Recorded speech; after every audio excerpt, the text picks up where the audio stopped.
Good evening. I'll open the select board meeting for Tuesday, September 2nd, and we will start with the Pledge of Allegiance.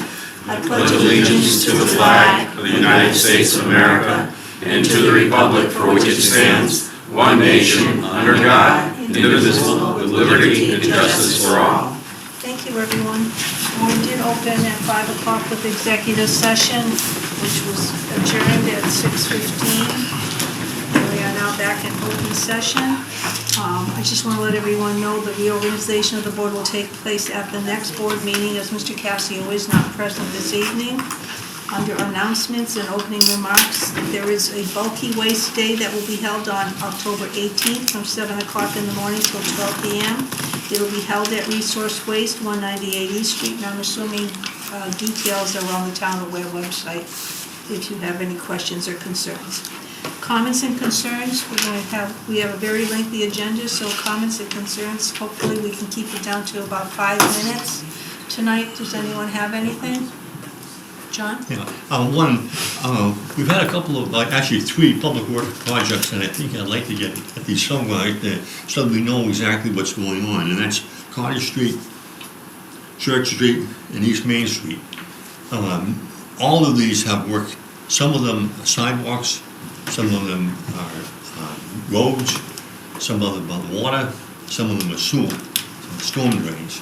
And I think it would be very helpful if we knew exactly what the status is of each of these, so we just know where we are on that.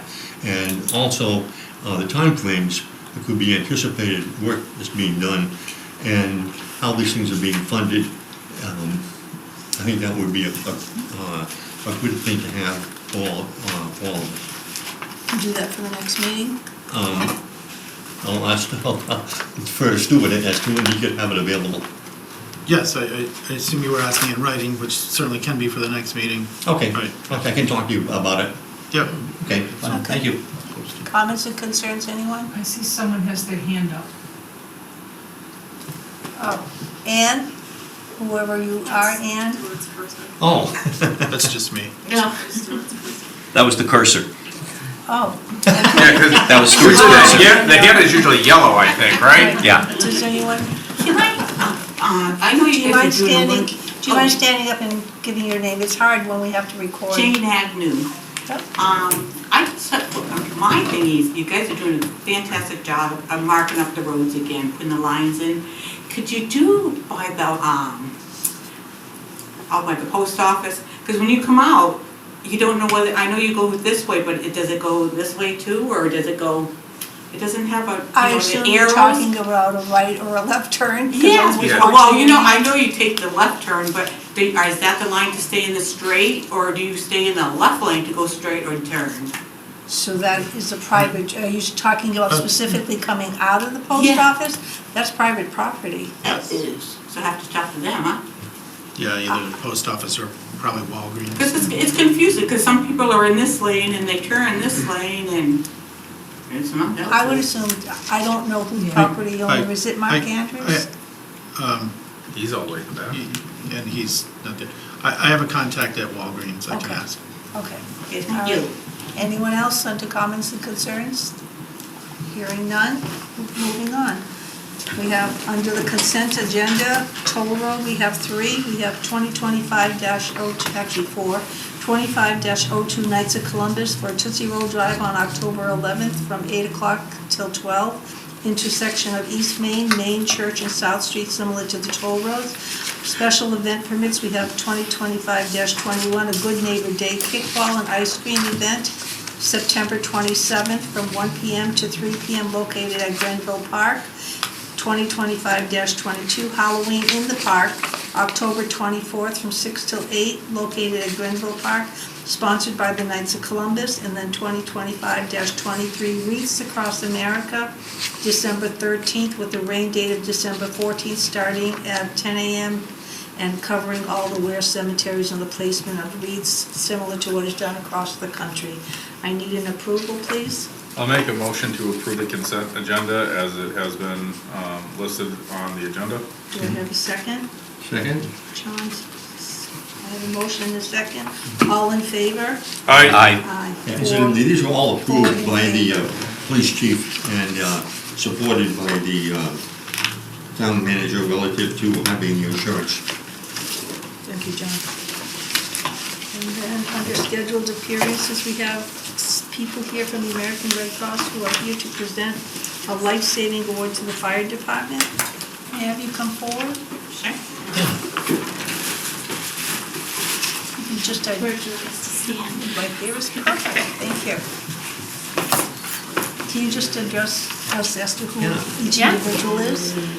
Yeah, so my name is Nicole Barbosa. I'm the Community Disaster Program Manager for Hampden, Hampshire, and Berkshire counties here. Okay, Hi, I'm Nia Renix. I'm the Executive Director for the Central and Western Chapter of the Red Cross. thank you for coming. Yeah, thank you for This having is us. exciting, this is a first. Should we stand Yeah. here? Yes. Okay, so thank you so much to the board for having us here, and thank you to our town manager, Mr. Stuart Beckley.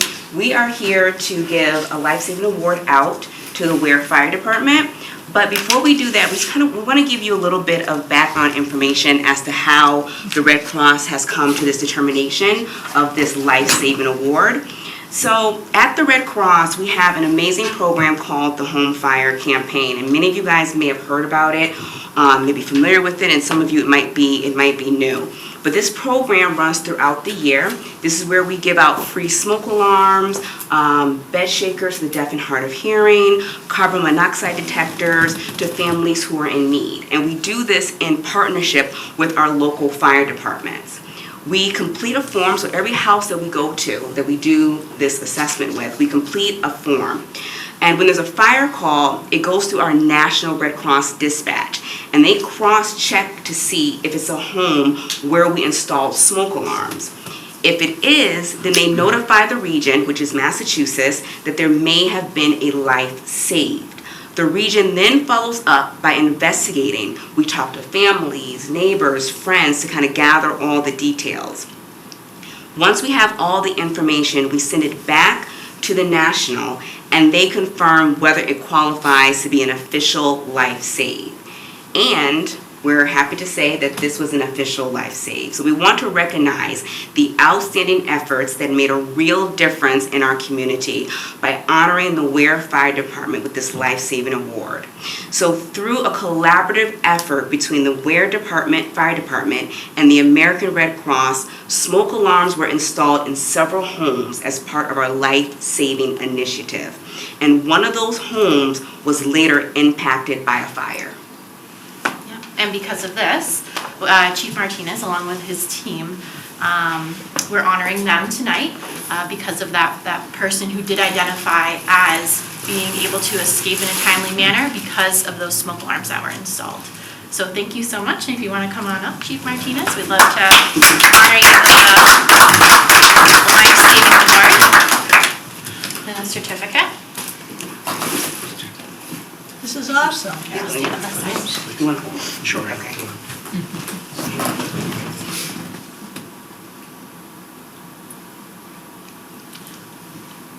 Thank you so Yeah. much. And I will say too, this doesn't happen often with us either. So whenever we can give out these awards, especially in our area, we're always very excited. Yes. On behalf of the membership of the Ware Fire Department and our life safety educator, Lieutenant Laura Fandry, I accept this award. Thank you very much. Thank you so much. Congratulations. Thank you all.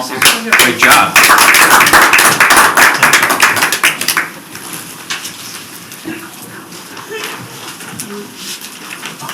Oh, you get the box too. Safe travel. And now we have the Ware Fire Department as well as the Police Department who are scheduled appearances for giving monthly reports. Chief Martinez, do you want to go first? I can stay for this one. That's all right. Thank you for the written report. If you want to just elaborate, then that'd be great. Okay. Well, like I said, the report that I've submitted highlighted on some of the things over the last 3 months that have been rather important goings on at our place. First of all, I'd like to report that we've finally completed all the hose and ladder testing for the department. Hose testing went pretty well, except we had a lot of old hose that they wouldn't test. So I'm in the process of trying to replace that couldn't be tested. Fire prevention, Deputy Boris has been working very, very hard with the building department and the Board of Health and Community Development to try to get some of our occupancies that are lagging in certain fire protection and detection situations to be brought into compliance. This is a hard push with the fire marshal's office to try to reduce community risk. And so we're really trying to push this very hard. We understand that there are some challenges financially with some of these people and not being able to upgrade the systems fully and completely initially, but we're working on a process of trying to move towards compliance rather than trying to hammer them with one giant mallet to move them along. Can I just ask you? Yes. This is for multi-unit dwellings or? No, this is for the commercial side and okay. for community development. We have a number of projects that are slated potentially to go into the mill yards. Okay. And we have, as they start to build out and start to develop, we're trying to get them to go along and make the buildings compliant as they go. Okay. Bob Ed, we have scheduled an open house for Fire Prevention Week, and we are continuing our program for senior life education, safety education at the senior center. Update on the station's breathing air compressor. I've got 2 bids in, looking for a third to replace that compressor. We did approve it under capital this year, and hopefully it'll come in a little under budget, and I'll be able to take some of that capital monies and apply it to purchasing new turnout gear. We're still a little behind getting that done. We've applied for FEMA grants for SAFER, for recruitment and retention, as well as for a vehicle. So we haven't heard yet from FEMA yet whether these grants are still in the running, but I was happy enough to get 2 rounds of funding from the state last year for $18,000, which we bought some new rope rescue equipment and some wildland firefighting gear. The big ticket item for us was the tower. I've been in the process of trying to create a preventive maintenance program with the department's apparatus, and the first truck we sent out there for the 1911 NFPA safety inspection was the tower. This is a very comprehensive safety inspection. They do everything soup to nuts, from the inner workings of the chassis, to the engine compartment, to dealing with all the fire-related apparatus and equipment on the truck. The tower was in pretty rough shape, to be honest with you. We had to replace 8 of the 10 tires that were on the thing. We had to put another $20,000 worth of work to get it back into what is considered a safe and operable condition.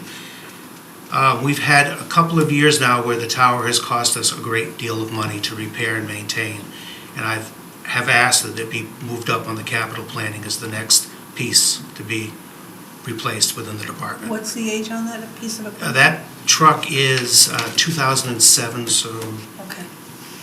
18 years, 17, 18 years. The civil service exam has been scheduled for the deputy chief's position.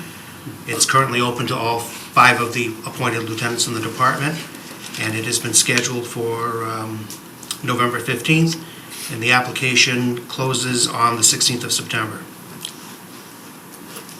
That's pretty much what I have, unless you have some specific questions of me. Do the board members have questions for the chief? One more thing, the ambulance inspection. We did complete our ambulance inspection last week, and we had absolutely 0 compliance issues with the state. Wonderful. So it's a first time for us. Okay, I just wanted to mention, maybe Stuart, but also as far as the 34 hydrants now have been replaced, and that would again ensure most adequate protection in case of a fire. Yeah, 7 to go. Perfect. Do you have a question for the chief? No. Okay. The turnout gear you're looking at getting, Chief, is that, when you say you want it compliant, are you looking at the what they claim is the PFAS-free gear, or just? Ideally, if we can, there's one vendor that is currently selling it locally to us. It is about 3 times the cost of a standard set of turnout gear, as we know today. But to get the turnout gear that is within the 10-year compliance window, I have about 75% of the gear going out in the next 2.5, 3 years. Okay. And I notice on the agenda tonight, we have the appointment, you've notified us of the appointment of a call firefighter. Yes. So how's I know this is a conversation we've had with the Finance Committee before about trying to build up the call department. So could you give us an update on how that effort's going? I have, since we last talked about it, I've had 2 new call members to the department. I have 2 more applications sitting on my desk waiting to be interviewed. As we've discussed in the past with the call force, I'm trying to migrate them to being capable of functioning on both sides of the house, both the ambulance and the fire side, and getting to be driver apparatus operators. It's a huge push, it's a huge ask, so it has somewhat limited the field of people who may want to apply. Most people just want to fight fire, they don't want anything to do with the ambulance. So it's been somewhat limiting getting people to apply. That seems to be an issue statewide. People want to fight fires. They also want to fight big fires in the city. And just to follow up to that, if you hire someone on as a call firefighter, does the town provide them with the necessary firefighter training and EMT training, or are they having to fund any of that training on their own? The firefighter training would be covered by the town. I am requesting that the folks that are applying either are EMTs already or are enrolled in an EMT program. One of the things under the recruitment and retention grant, there's potentials for monies to actually pay for EMT school out of that. So that if someone were to need that, and we get that grant, I'd be more than happy to send people to EMT school. And even though you have 2 hired, 2 applications on your desk, you're still taking applications? I am still taking applications. And they could go down to the fire station? Yes, they could, And get them? anytime. Okay, thank you. All right, while you're here, under the appointments, there is 2 names listed, however, why don't we take up the fire department appointment of Timothy Russell, on-call firefighter, that you were suggesting the other individual listed, we're gonna table that item because. Right. We have the 1 full-time opening, Right. and we are in the later stages of filling that vacancy through civil service. Okay. There has been a conditional offer of employment to the individual, and we're awaiting his physical and his PAT before we can make the official appointment. Okay, so I need a motion to table that particular item on the agenda from someone. I'll make a motion to table the appointment for the full-time firefighter. Do I have a second? All in favor? Aye. Aye. And then under the same fire department, the appointment of Timothy Russell as an on-call firefighter, may I have a motion? I move that we appoint Timothy Russell an on-call firefighter. Do I have a second? Second? All in favor? Aye. Aye. Now you can go home and you don't have to stay a little bit longer. How's that? Do you have Thank you so anything else much. for us or any questions? No, not at all. I thank you for your time. Good night. Thank you for coming. Have a great And night. congratulations on getting the Lifesaver Award from the Red Cross, and thank you to the Red Cross for Job honoring the done. department. Absolutely, thank you. Thank you, ladies. Thank you. Thank you. All right, so I am going to step out of the room. Josh is going to take over because they already wait. Mr. Police Department, Police Chief. Good evening. How are you? I'll make them some time. Seems like you guys have a busy agenda tonight. All right. That was actually on the... The Sergeant's Assessment Center is scheduled for December 6th, and they'll be moving forward with that testing. Figuring about 5 or 6 people will be taking that, so it'll be nice to get those 2 positions. We have 2 actings right now, so I'll be looking to fill 2 permanents shortly thereafter. Outside of that, the training for the new officers are coming around great. The lieutenant just met with them today to see if there's any deficiencies that they are unsure about or anything, and everyone's doing good and getting rave reviews. I got one that's still nursing an injury from the academy, a lot of inside work which is needed, and then probably later on this month, within 2 weeks, I think, that person will hopefully be cleared from the doctor to back to full-time status, and he'll finish his field training on the road. But outside of that, I really don't have much. The delegation agreement, Stuart, that was in the pack, is that what the chief was just talking about? For the assessment. Yeah, And this is just an FYI for us? Yeah. Okay. yeah. All the rules and so forth have been followed through civil service, and the board's approval of that position back in July. Chief, I have a question. Sure. Looking at the regional dispatch call breakdown, Yes. and there's a lot of data there to be dissected and tried to interpret. What are the three things on this sheet that you would want us to pay attention to, the three data points? As far as the call reasons or Well, from your the opinion. once again, it just gives you the breakdown of everything that we deal with and that are logged. One great thing about going to Westcom, they arrive us on the call and they clear us, which before we never really did that.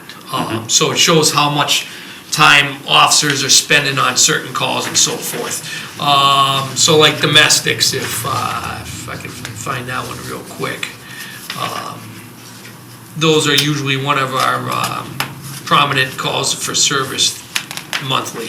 So it looks like we had, of course, the breakdowns on the, so it looks like we had about 10 or 11 of them, because you got past domestic and in progress, so. And they're tallying up about the average time, they're taking anywhere from about 21 minutes or so, if that's correct from their logging. But besides that, some people look at the motor vehicle stops, some look at domestic, some look at, the restraining order stuff for a suspicious person, so. I just include everything, so the group can check everything out that gets called in. You guys are liking the Westcom system, or? They're work in progress with the new director or the interim director. It seems like we're moving in the right direction now. Yes. Do you find that you're getting enough clarity from their dispatch? Yes. Okay. So once they move into the new building, I think that's gonna be tremendous. Because right now they're in the basement of Chicopee PD, Yeah. and it's a small room, probably like this for 10 or so people. So Yeah. there's a lot of talk. What time period does this represent? For the month. So this one's for the month of probably August.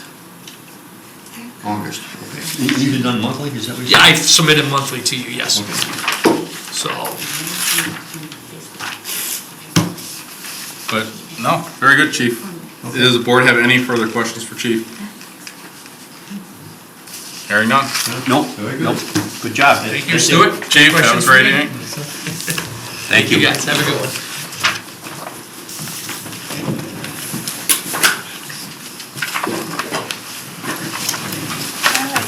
So we are actually under appointments. We have a request to fill a seat at the capital planning committee for the appointment of a select board representative. Anyone interested? I'll be glad to fulfill that if the board so desires. I just need to resign from the finance committee first.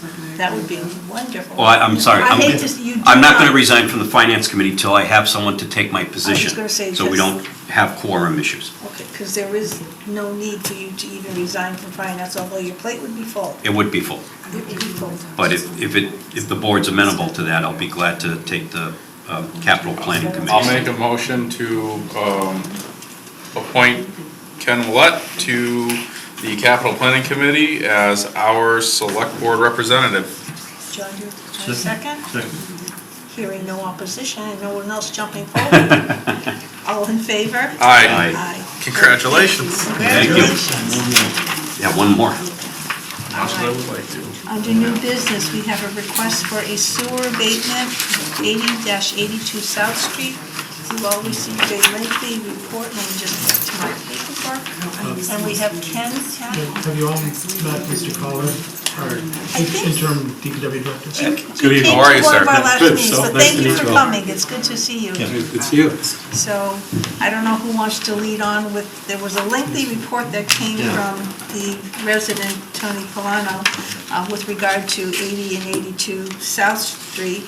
Do you want to elaborate a little bit? 8082 South Street has A Very- history. huh? It had a confusing history. It has yes, quite a lengthy history. Mr.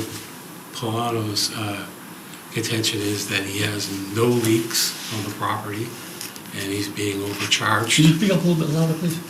Sorry? Can you Can you speak a just little speak a little louder? louder? Okay, yeah. Thank you. Mr. Polano's claim of the department is that he is being overcharged, that meter readings either have been not correct, or also that he has no leaks on his property.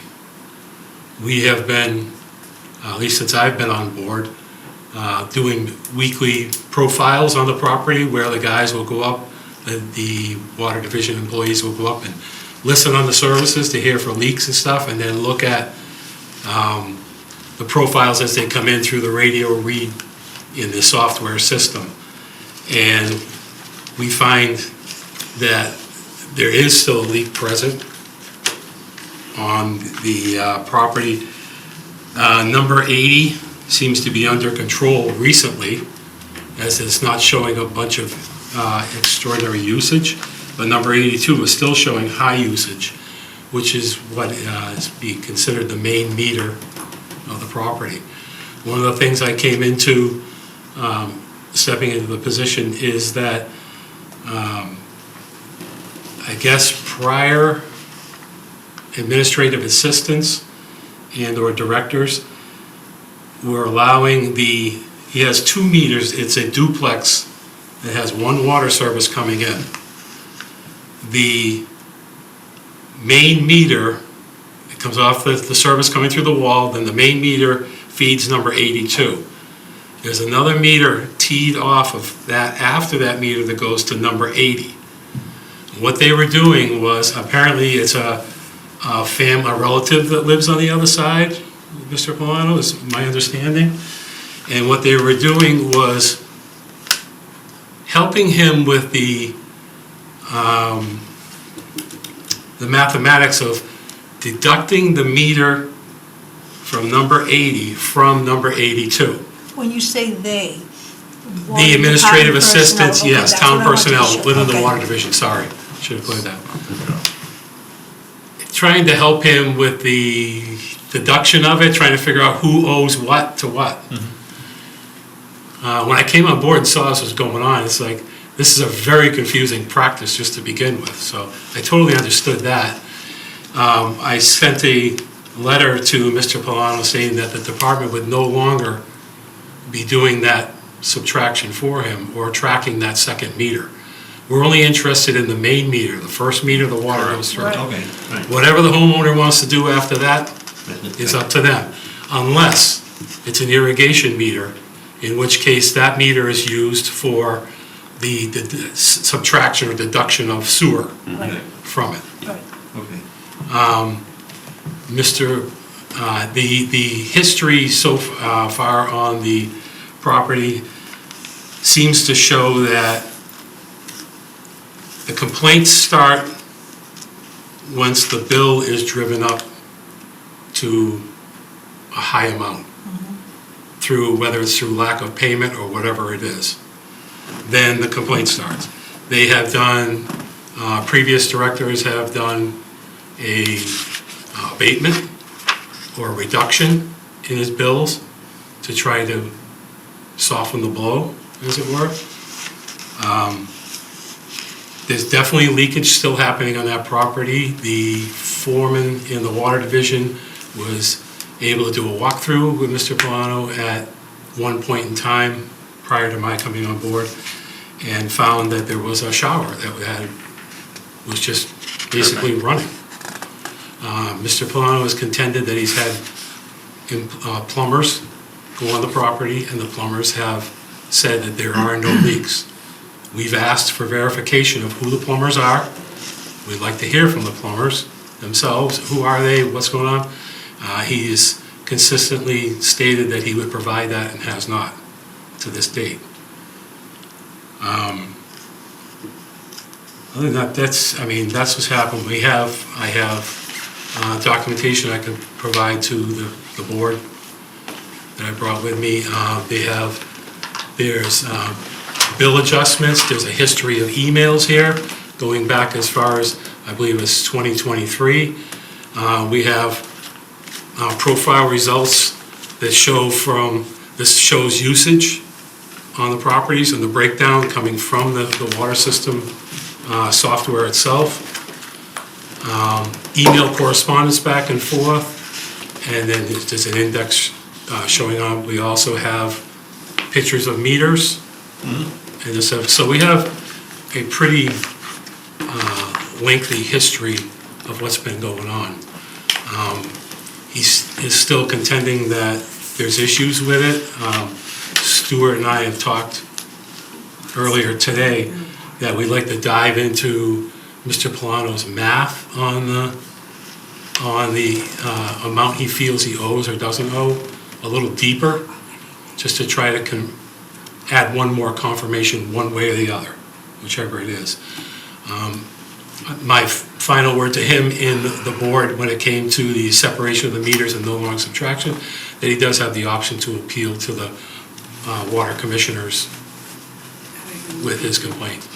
So I have a really dumb question, because I do not have town water. But if there are 2 units within the building, should there not be 2 separate meters? There should be. Okay, good. That's exactly what myself and my predecessors had recommended to him to be done over a few years now. Yeah, but if it goes through the meter, you pay for it. Correct, and that's exactly what the water regulations say, and those have been quoted to him even by Mr. Goldman, I think, was prior to Dennis Morton in the director's position. St. Joe Sorrell? Oh, Jeff? Jeff McGowan. Oh, okay. McGowan, yeah. Okay, McGowan. But there's email correspondence from him and Dennis to Mr. Polano related to the same things. But no leaky toilets, nothing, because this is sewer that we're talking about, so everything. Well, it's water, it's the Yeah, water bill. it's water. He's contesting, right. There's also a number of demand and interest fees involved here too also, for lack But of. if it goes through the meter, Right. and it's not outside, because then he wouldn't reach the meter, so it wouldn't be on the old town's tab, it'd be our tab.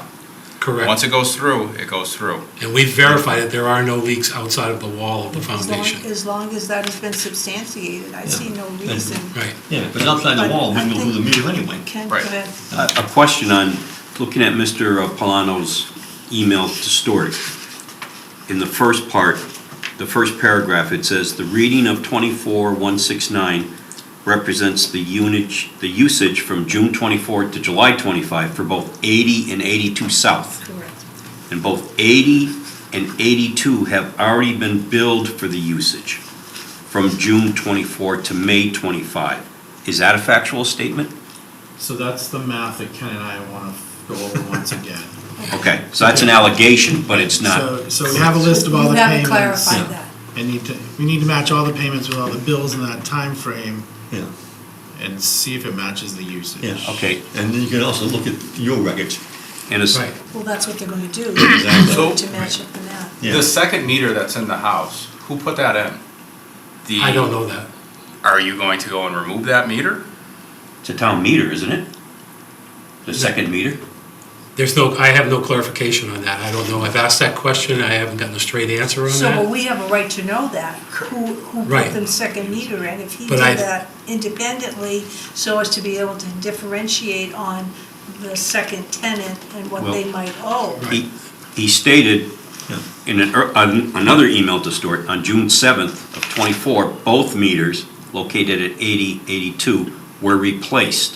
As it was determined by the water department, they were not the correct meters to be used. 2 meters were installed with 0 reading, but it was recently discovered That the that second meter. the account for the meter at 82 was not updated to 0 in the water department's system, causing incorrect billing. Again, do we know if that's factual? We don't. But is there a way of proving what he's saying, or disproving what he's saying? Other than trying to go back through the records and find out through the water division if they were the ones, the current staff are the ones who installed it or not. Yeah. It's really hard when staff has changed so much. Right. that- Right, but I would Because- tend to think that there's gotta be documentation I would think. as to an installation. Yeah, I mean, we of the could find a meter and meter why. installation card record. There should be, Yeah. would Yeah. state a date and time and stuff. Right, Because if these weren't installed by town personnel, these meters, that's illegal. that's a whole other slew of issues. But at that point, I don't know. I mean, each unit should have its own independent meter. I mean, that should be a key factor in all of this. Right. Going And both- forward. I'm sorry, both myself and my predecessors had said that, and in the emails actually show it, telling them that you need to separate these services. Either run a completely separate service in from the street to feed the second unit, or Right. tee off prior to the first meter, Right. and then feed that meter, and then feed the house that the main meter is in, the But I side. would be thinking if all of this were to take place, if it hasn't already, that it would be under the supervision of the water personnel. Yes, because it that's would have our to be, right. Water as a service going into the building. That's right, it would have to be, yeah. Yeah. Or it's required by the town's regulations Right, anyway. so that's what I'm saying, it's Yeah. like somewhere there's gotta be documentation as to when those installations were done, and if they were not done in conjunction with water department personnel, those meters were installed by him. Right. And he has maintained the 3 times that I've talked to him, that he will be getting those lines separated in 2 separate meters, but Good. And I would also. I've yet to find out that that's happening. I'd also highly recommend that, just in case, for any reason, that the town hold off on putting any type of secondary meter for an irrigation system until both lines have been completely separated. And this way here, there's no nonsense, not saying that they would. However, at this time, I would make sure that both units are individually metered if they were to ask for something like that. Just my recommendation. Right. Sounds good. And I would tend to think that the board take no action. Oh, right. rather For this right give- now. Rather Yeah. give direction to the town Yeah. manager and to the Yeah. interim director I to agree. pursue this and to get something much more factual and to do the research through the records that are on hand, you know, Mm-hmm. as well as an independent investigation to allow water personnel to go in to see what kind of meter it is that had been installed Yeah. on private property. Yeah. And is there any discussion by the subscriber about an abatement to the sewer bill? Because if the water calculation is wrong, then theoretically the sewer calculation is Well, that would wrong. be it, yeah. Right. But if he's not raising that issue, He's not raised the issue, but I think, I'm sure it would come to light if there had to be adjustments in the Yeah, water. okay. So under new business, where it says sewer abatement request, it really should be water abatement request. That's why I was talking about sewer, that's why I asked about sewer. I was like, Gotcha. wait, why were we, because I was going by, because, So I want to have that corrected on the agenda, that it should have been a water abatement request, Okay, because that's so how we don't I have read such a this. thing. What? But we don't have such a thing. Yeah. I mean, we can figure out, Well, you No, figure but- one, you know the other. Right. okay, The two of you, I think, understand the direction. we understand, yes. Okay, all right. So I'm going to ask someone to make a motion to table this until we get further information. Motion to table the sewer abatement request for Water. 82 South Street. That would be water abatement request. Water Yep. sewer, whatever you want to call it. Do I have a second? I'll second. All in favor? Aye. Aye. I just hope that we're not spending too much time in trying to figure out numbers, because, Because of his actions. yeah, this it's very is. confusing. Well, yes, I mean, but at the same time, this is not the town's, nor is it a single employee's job to do this. This is private at that point. Figure out what the other usage was and subtract it. Correct, Correct. that's, I mean, Can it stop that? Yeah, that was an accommodation, it sounds like the town Yeah. made. That's right. But we're not doing it any longer is what we're hearing. That's correct. okay, Right. I'm sorry that All you we said can that, my say about apologies. is No, prime meter. Yeah. But I would also be more interested to see, hopefully this is an isolated incident of having one meter and having this kind of issue, as opposed to other properties to have them properly metered, because I know that over the last few years, new meters have been installed. And I'm assuming that if anything like that were to come to light, that the proper actions are being taken by water personnel. We would hope the water superintendent is pretty aware of it, where the certain issues are. This one is probably one of the biggest ones that's really Right. stood out in my time here. Okay. But the only other ones are usually irrigation meters, which are Okay. used for sewer deduction. All right. exactly. And are you going to stay for the next item, which is an item on the agenda, water, with regard to water quality discussion? Mr. Willett had asked me to put this on the agenda. It might be I can, helpful just in case. Stuart said you are. Oh, okay. All right, go ahead, Ken. Thank you, Madam Chair. I asked Nancy if I could put this item on the agenda. Since assuming my seat on the board, in the process of it, I had a lot of chance to interact with folks in town and to hear what they were concerned about. The issue of having consistent quality water delivered to segments of town remains. And while the town has worked through the Capital Infrastructure Committee on developing the engineering studies and the long-term solutions to much of this, there remains an immediate impact in people's daily life where the water is, from what I've seen pictures of, I would not want my family to drink what's in that pitcher that comes from the tap. I understand it is difficult to use it for cooking, it's not able to be used for laundering, and I've heard that some people won't shower. What I've learned, there are people who have made investments in filtration systems on their own, and they are having to replace the filters at an accelerated rate over what is expected for the design of the filter. I've heard there's people who are making investment in bottled water to be able to address the need for what they feel is clean water for their family. And I would suggest to my fellow board members that we re-engage on that issue.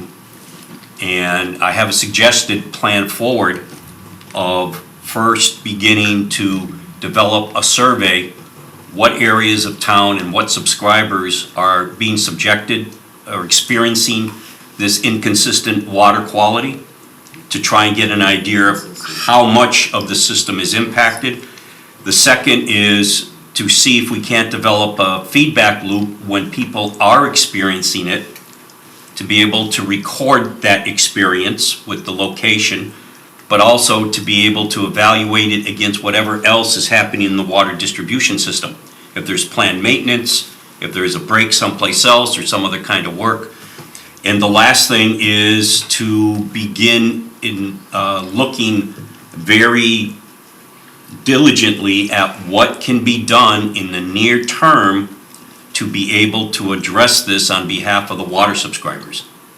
So that's what I would like to put before the board, is that we re-engage, and Madam Chair, Amy Matheson, who I had the opportunity to speak with on several occasions, is here just to provide some first-person experiences before us to help us, so. Amy, do you mind coming up or just no. standing where you are? Absolutely. Ken had mentioned that when he was running for office that he had had an in-depth discussion, and having lived here and having been on the board for a long time, some of the other members also could agree that, and attest to the fact that we've had issues with water, and we're starting to do some of the restorations of the water tanks, but that does not nearly take away from the fact that these issues seem to be continual, even with the flushing that's taking place that hadn't been done for years. But if you could just enlighten us as to what things on your street you've experienced. Well, I'm on Eagle Street myself, and you know, the running joke right now is we give Boston our Quabbin wire and some water, and somehow we get Boston tea water back. Nobody's liking this tea water that's coming out of our, and I am the one that got a whole house water filter. Now, and I've talked to Ken about possibly trying to get bulk pricing and utilizing young plumbers that need apparently 6,800 hours in order to get their license of actually doing under a licensed plumber, that we should be able to offer at a reduced cost all the way around, not only the installation, but on the cost of the unit for our residents, if that's what they would like to see through this survey. I would like to see the survey having photographic evidence of where we're at. What Ken saw that I believe that you saw, it wasn't just brown tea water. This was stuff floating in the water. As almost like somebody who has a child could create this thing as a pet. It was utterly disgusting. And the other thing I'm questioning, we're not only talking about residents, how many businesses in this community are running this disgusting water through either washing our dishes or cooking our food? Has anybody decided to look into that? How many businesses, now my daddy is over at Cedarbrook, I have property on Eagle Street and on 3rd Ave. They have a massive filtration system. They're taking out 4 my size every 2 weeks. I am changing my water filter, and I have the information on the USA made, very quality. It's supposed to be at the least, at the greatest, every 3 months. I'm replacing it every 2 weeks. I'm replacing it every 2 weeks. But we're not offering in any way, shape, or form to say to our residents, we love you. Whether it's giving them out a Brita water pitcher and saying we love you, or saying that we can go into bulk pricing and help get a full-on house water filter. We can do better, put it that way, we can do better. The reports that I read here, some of it seems like we're blaming others of it seem like we're kicking a can down the street. I don't understand why we're not looking into taking polymers and putting it inside of our 2 tanks. There's over 3 different kind of polymers that would be absolutely safe for potable water. Why are we not just spraying the inside of those tanks and making sure that we have a 30 to 40 year warranty on them? We're scrubbing them down. Yay, big deal. Whoopsie, okie dokie. Where are our massive filters before they even hit the tanks? Where is our, and who is determining how much chlorine is supposed to be? Because even through my whole house water filters, I can smell the chlorine coming through. So is this a matter of, oh yeah, we got a little bit more bacteria load, let's just put more chlorine in the swimming pool for our residents? So can I just interrupt? Yes, and ask a ma'am, of question? course you can. So, I don't know how long you've been at your residence. Has this been continual since you started My living son has there? been here for over 15 years. Okay, so has this been continual? Absolutely, on 3rd Okay. Ave. Do you notice it at a far greater I've only been degree? on my property for No, but do you, at certain times of the year, do you notice it more than others? I would have to be a little bit more due diligent, ma'am. Until I moved my father to Cedarbrook, I was assisting him down in Florida at an excessive Okay. rate of traveling back and forth. So pretty much my first year and 3 months was not really here Okay. in town. But my son absolutely refuses to drink your water. So he's another one that has either bottled water or what have you. I can, right now, on Facebook, because I put up on Facebook, and again, I admit, if anybody's listening here in the town, this is piss poor participation. Absolutely, piss poor participation. But there's complaints that people can't wash their clothes because it's coming out brown. So we're actually like trying to clean our dirty clothes with dirty water. We're supposed to clean our dirty bodies with dirty water. We're supposed to feed our animals water, dirty water. We're supposed to try and hydrate our children with dirty water. This is, and I keep on hearing about the can getting kicked down the street. Who is our grant underwriter? I also hear, let's see, you guys are telling us as residents that you are increasing our water and sewage costs to take care of this. But then when it comes to the town planning thing, it says that y'all are trying to find the funding. Which one is it? Did you increase our bill and what we need to do for the town in order to take care of this issue, or are you trying to find the funding? Because the way I look at it in the debate, you can't have that one on both sides. You either increase the cost and you can give us the due diligence of who did the cost analysis, or you can say, nope, so sorry, we increased that cost. We didn't really intend on using it for these water tanks and taking care of this issue, and we're still looking for the funding. And if so, then I'm asking the selectmen, who is writing the grants? Who is your grant underwriter? So I can go and talk to them. Do we have a grant underwriter? We do have a grant writer. Okay, so that person I would like to be able to talk to. Because if they're doing a grant underwriting, then they should know about a lot of these issues that I'm talking about. So we need to address some of them. Amy, if I may. Absolutely. So I shared with Amy the Water quality. report that the infrastructure committee did and provided as part of the town meeting. Sorry. Which was piss poor. Which was from the infrastructure committee, which is a group of volunteers. It was volunteer residents.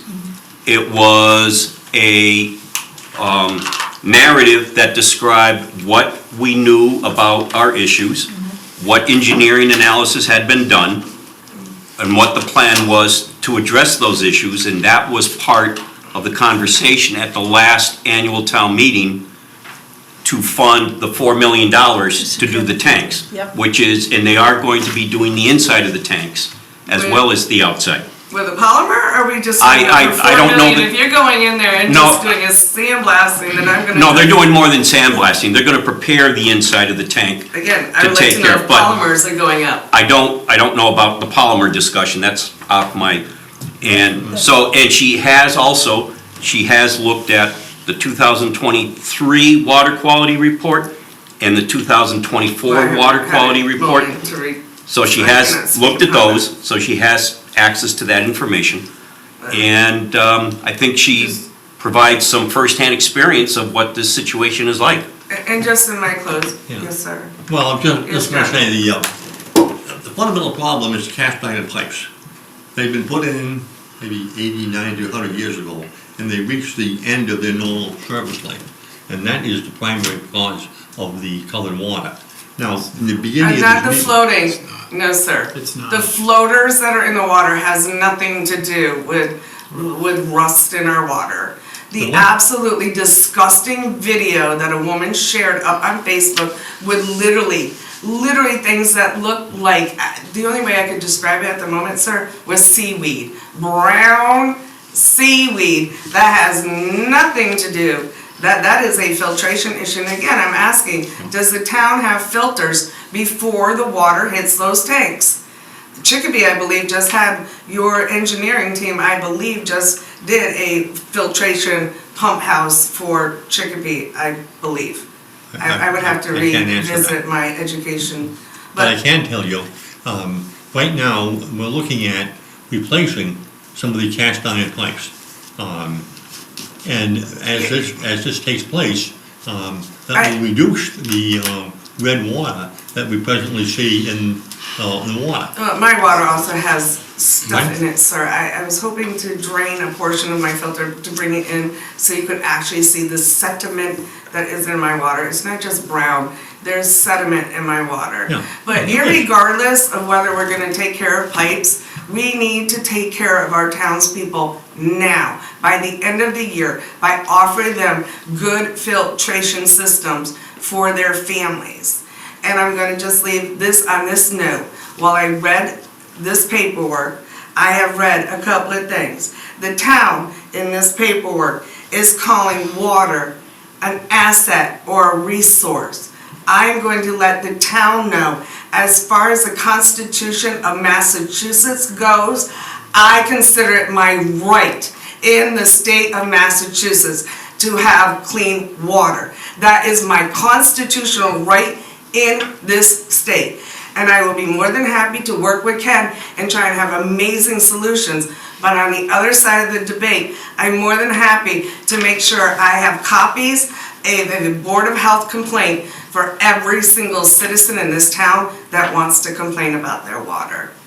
So I can either work with you all, or I can really make your work even more imperative by the number of pieces of paper that will line up on your Board of Health. Again, this is a constitutional right in the state of Massachusetts.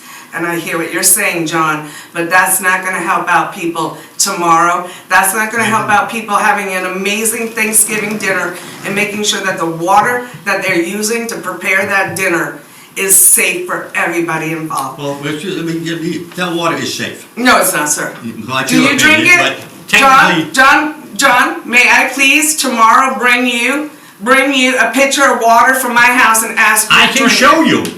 Will you drink it? You don't have to, because I've seen exactly what you have. You But you're come to telling my me it's house, safe. and I can show you the same thing. You're telling me When it's the safe? water doesn't run red all the time, but when it does, I have No, to. because we're I have to- chlorinating it, which kind I have of collected bleaches it.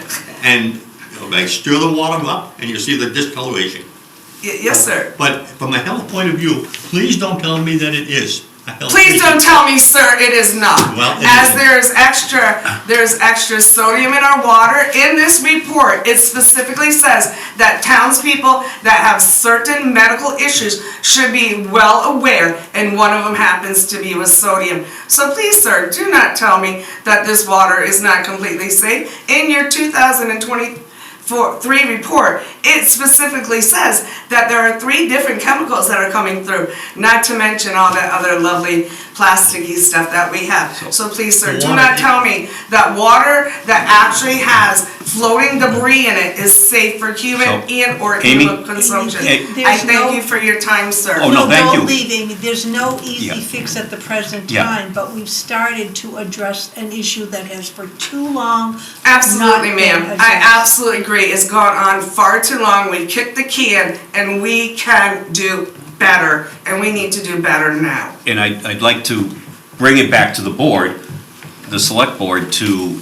how do we engage on the immediate impact, as we've heard, that we know we have long-term engineering solutions that are being thoughtfully engineered and planned and a funding schedule, but for the full impact of those is going to take years.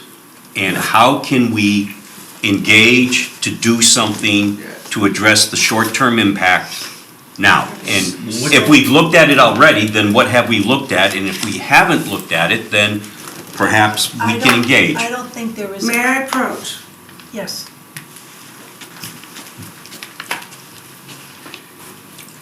John considers that safe to drink. Well, that's the filter. That's the filter. That's 1 week old. Yeah. Yeah. I understand that. Yeah, but without a filter, that's what people are consuming into their body. You think that's Right. safe for them to And- drink? Yes, it is.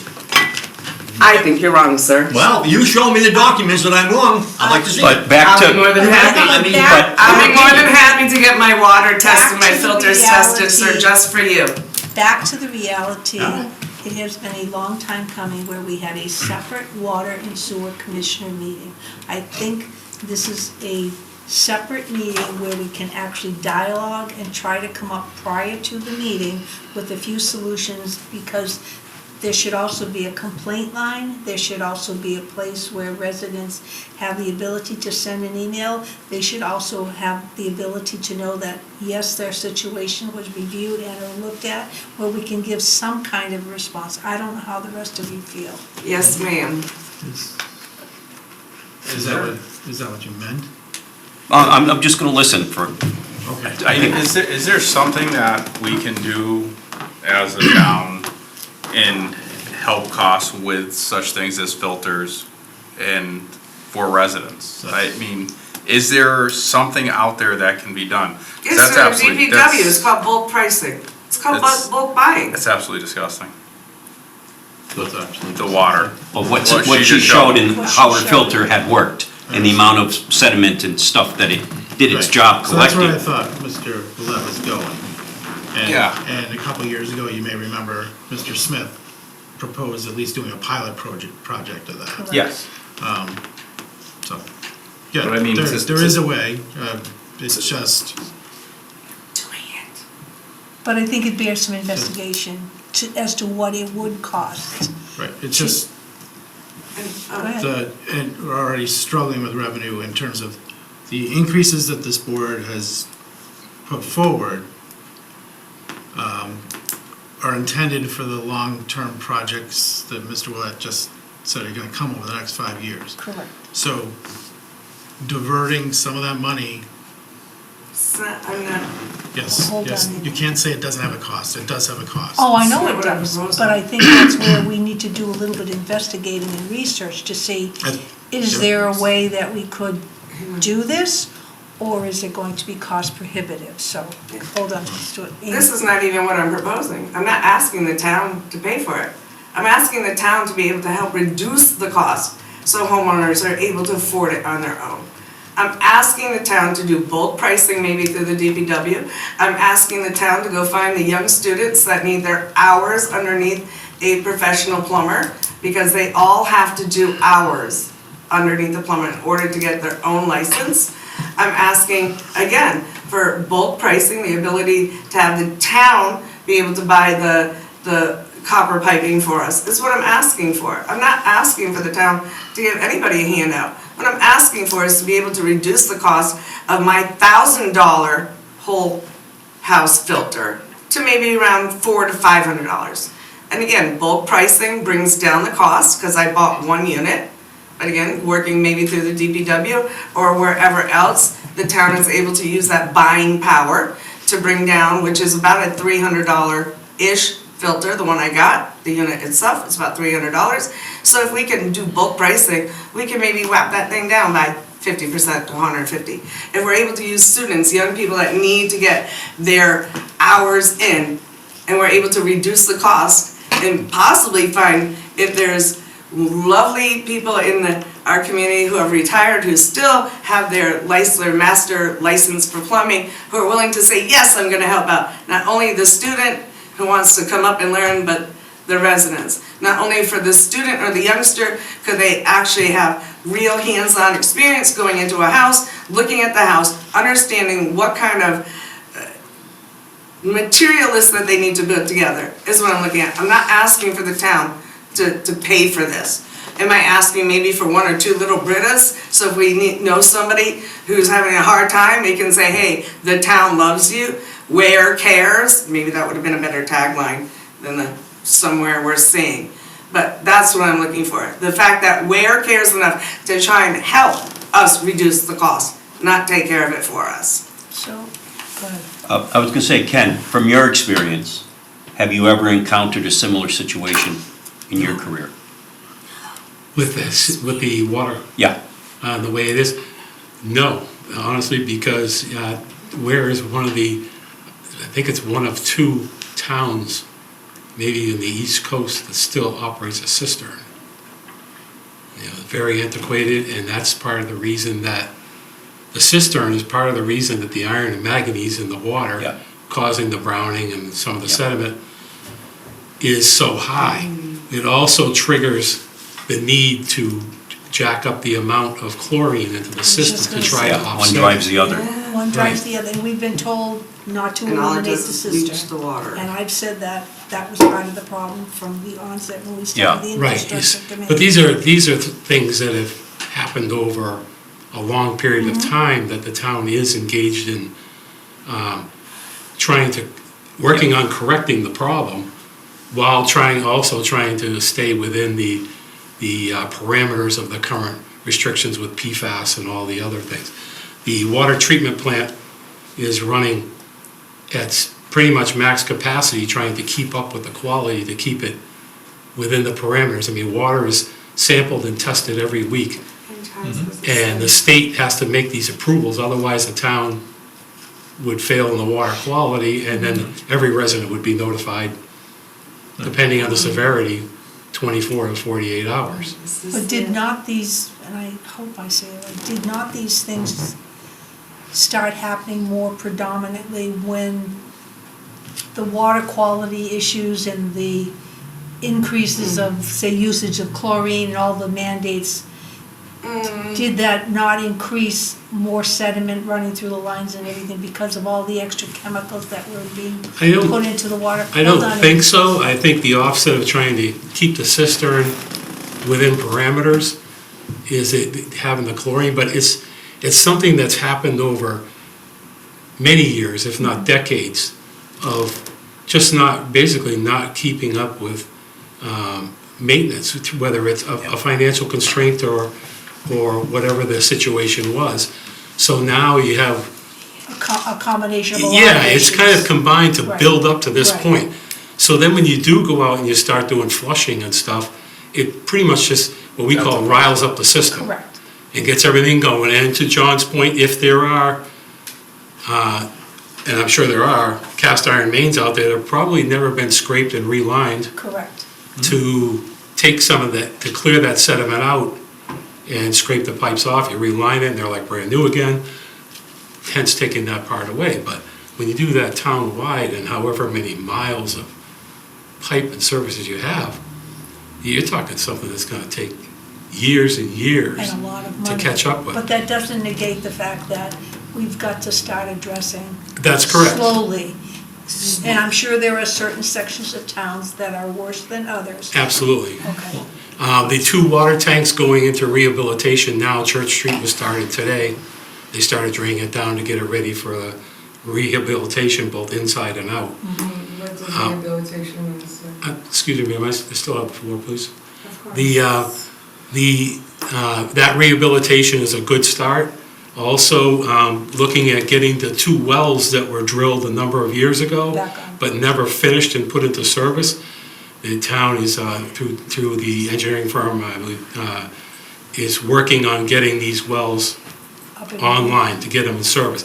Once that happens, you would have the capacity to basically work on taking that cistern offline. Yeah. Because that's basically just it's an in-ground pool right now that helps you with your storage amount, before it goes into the And tank. if we go with those 2 wells and take the cistern, we have to go from low, if I understand correctly, low pressure or Lift. low lift Lift. pumps to high lift pumps. Correct. Because instead of putting the water from the ground into the cistern, and then from the cistern, which is at street elevation, into the distribution system, we bypass the cistern, we have to take the water. How deep are the wells? I don't know. They're deep wells, though. They are deep wells, They are deep yes. wells. And And, gravel pack. and, Right. They're not rock wells. no, No, the but, gravel pack. but They're gravel pack. they are wells that we have to lift the water from underground and then To take bring it it out. directly into the distribution system. So it requires different pumps and some different work, but it can be done. It's just a matter of engineering and financing. At some point, the town spent the money to drill these wells and have them completed, but they were never completed with the pumps and everything to put on them to get that water into the treatment plant to move it further. That, once the cistern is offline, the water superintendent expects to be able to cut back on the amount of chlorine being fed into the system, because you won't have that Yeah. trying to offset it all the time. And Ken, could I just ask you to just explain to Amy what is being done through the tank rehabilitation project? Because it's very visible on Church Street. And when that's done, it'll be going to Anderson Road. So it's very natural, people are gonna wanna know. This is a great opportunity for those who are watching the program tonight also to learn about it. Okay, well, I don't have the specifics. No, but to in front just of me. give a little bit of a broad meaning as to what the refurbishment, it's not just a matter of taking the water out, painting the tanks, there's gonna be more to that. Or maybe Right. Stuart knows, because Stuart's been working on it too. Well, it's not much more than that. Well- Other than it, we are adding a stirring system. I think we chose not to do the solar one. I don't know the answer about polymers, so I can find that out. So we have to get that answer. I think that would be one heck of a way. But the to stirring have it. system, what it does is it circulates and keeps the water from stratifying, if I understand Right. correctly, So which there's has almost caused settling. Of Right, course. there's almost always, when we go to clean the tanks, 2 feet of sediment. This stuff, Mr. Stewart? Well, a lot more, Yeah, yeah. yeah, but I'm sorry, John, that doesn't look healthy. Yeah, That looks a little it's- beyond just rust-colored water. Right. That is, It's what's got it all. Okay. Anyway, there'll be, But- What do we- So do we- let me let Stuart No, finish sir. speaking. that is sediment in that water Okay. coming out of somebody's tap. That is sediment. And I'm pleased to hear that you might Well, I want it for have your chemical family. analysis. I don't want it for mine. Stuart, go ahead. oh, no, I think you've answered it. They're completely cleaning the tank, inside and out, sandblasting, at least out. Really peeling it down, restoring it, and then painting in and out, and then adding the mixer. They're also on, I think on one of the tanks, they're adding in a new valve pit, which I think provides The altitude valve? the altitude. Yeah, the altitude valve. Painting the tanks, painting the station. The altitude provides control of the levels in the tanks, helps with the pump system. Yep. And it ties into the SCADA system as well. Yes, it's tied into SCADA, which helps control what pumps do what, how often, and try to keep the levels of the tank up, so you have the reserve water that you need. And remote monitoring through the SCADA. Correct. So staff can Yeah. monitor it So, remotely. can I ask the board's indulgence to let Stuart and I work with Ty and Bond to give a common sense description of what's being done. And there is the ability for us to do a mass mailing to all the water customers, correct? It doesn't have to be something that waits for a bill to go out. We actually could We generate, absolutely have the because you ability. know they would Mhm. read it, because not everybody reads the local paper, and not everybody watches our meetings, and not everyone checks in on TV 15. We know that they use Facebook. We know that they actually would open their mail because they think that it might be another bill. But I'm wondering whether or not that it might be in our best interest, because we really need to get the message out there as to how we are starting to initiate corrective action about things that unfortunately were not attended to for more than 10 years. Yes, you may recall that you and the chair have created that document already, along with Ty and Bond. It was presented at town meeting this year, so But we we could just, we're happy to more broadly distribute it.